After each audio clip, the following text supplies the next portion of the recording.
आदिवासी की 12 डिसमिल भूमि को गैर आदिवासी द्वारा ठगी करते हुए उपपंजीयक से सांठगांठ कर कलेक्टर की अनुमति के बिना खरीदी करने का आरोप लगाते हुए गोंडवाना गणतंत्र पार्टी के जिला पदाधिकारियों ने 19 नवंबर से अनिश्चितकालीन धरना पर कलेक्टर कार्यालय के सामने टेंट लगाकर बैठे गए हैं।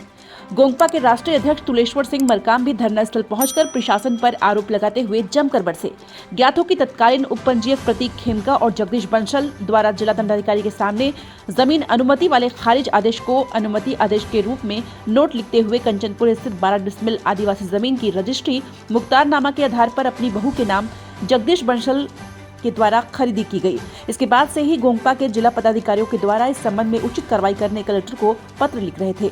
इस संबंध में कलेक्टर के द्वारा भी तत्कालीन उपपंजीयक को मामले में पत्र लिखकर जवाब मांगा गया था, लेकिन उपपंजीयक के द्वारा कोई जवाब पेश नहीं किया गया। इसके बाद इस मामले में शासन स्तर पर पत्र व्यवहार की बात लगातार जिलाधीश के द्वारा की जा रही है। इन सभी बातों से असंतुष्ट होते हुए गोंगपा के जिला पदाधिकारियों सहित कार्यकर्ताओं ने 19 नवंबर से अनिश्चितकालीन धरने पर बैठ गए। राष्ट्रीय महासचिव श्याम सिंह मरकाम ने कहा कि भूमाफिया जगदीश बंसल एक आदिवासी की जमीन को छलपूर्वक अपनी जाति के अधिकारी के साथ सांठगांठ कर खरीद लेता है और यहां जिला प्रशासन मूक दर्शक बने बैठा हुआ है। आज संविधान दिवस है और इस अवसर पर अपने संवैधानिक अधिकार की रक्षा करने जेठा कलेक्टर कार्यालय के सामने अपने साथियों के साथ बैठा हूं, लेकिन जिन्हें संविधान और कानून की रक्षा करनी चाहिए ऐसे जिलाधिकारी और सत्ता में बैठे हुए लोग संविधान की धज्जियां उड़ा रहे हैं। पत्रकारों को तुलेश्वर सिंह मरकाम ने बताया कि चूंकि सक्ती जिला कोरबा और रायगढ़ से लगा हुआ है और यहाँ आदिवासी समाज काफी अधिक संख्या में निवास करते हैं, यहाँ भी 5वीं अनुसूची क्षेत्र घोषित होना चाहिए। वहीं अगर जिला प्रशासन 10 दिवस के भीतर कार्रवाई नहीं करती तो गोंडवाना गणतंत्र पार्टी द्वारा जिला कलेक्टर कार्यालय का घेराव और जिला बंद जैसे आंदोलन की ओर अग्रसर होगी। इस अवसर पर श्याम सिंह मरकाम, प्रभु जगत कुलदीप मरकाम, बलवंत सिंह सिदार जिलाध्यक्ष शक्ति, भानु प्रताप चौहान जिला सचिव शक्ति, जगर साय चौहान, कीर्तन मारवी, जयसिंह मरकाम, कीर्तन लाल जगत सहित गोंगपा के कार्यकर्ता मौजूद थे।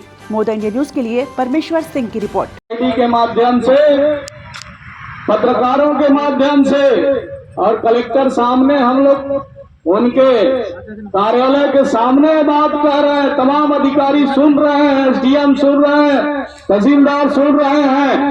आप सुन लीजिए, अगर 10 दिन के अंदर इस पर कार्रवाई नहीं हुआ तो गोंडवाना गणतंत्र पार्टी कलेक्ट्रेट का बड़ी संख्या में घेराव करने का काम करेगी। इसकी जिम्मेदारी पूरी प्रशासन की होगी। हम आपको चेतावनी देने आए हैं। यह शासन प्रशासन पूंजीपतियों की सरकार हो गई।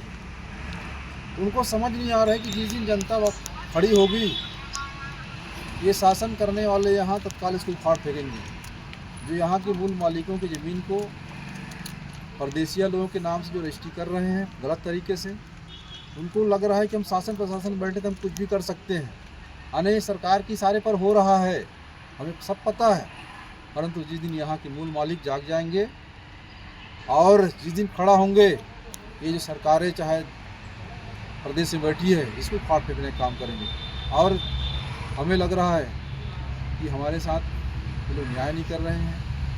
पूरे के पूरे प्रदेश की मामला देखें हम लोग। आज ये शक्ति में की मामला नहीं है। ये आज बाहर से जो कंपनियाँ आई हैं छत्तीसगढ़ में, जो उनके यहाँ कंपनी के ठेकेदार के यहाँ कंपनी के मालिक के घर में जो नौकर चाकर जो आदिवासी लोग बने हुए हैं, उनके नाम से बेनामी संपत्ति बना के रखे हैं। कुछ उड़ीसा के आदिवासी, कुछ झारखंड के आदिवासी के नाम से जमीन रजिस्ट्री हो रही है, परंतु भी नियम संगत नहीं है क्योंकि इस प्रदेश के आदिवासी नहीं है। हमारा जमीन इस प्रदेश के आदिवासी के ही नाम ट्रांसफर होगा।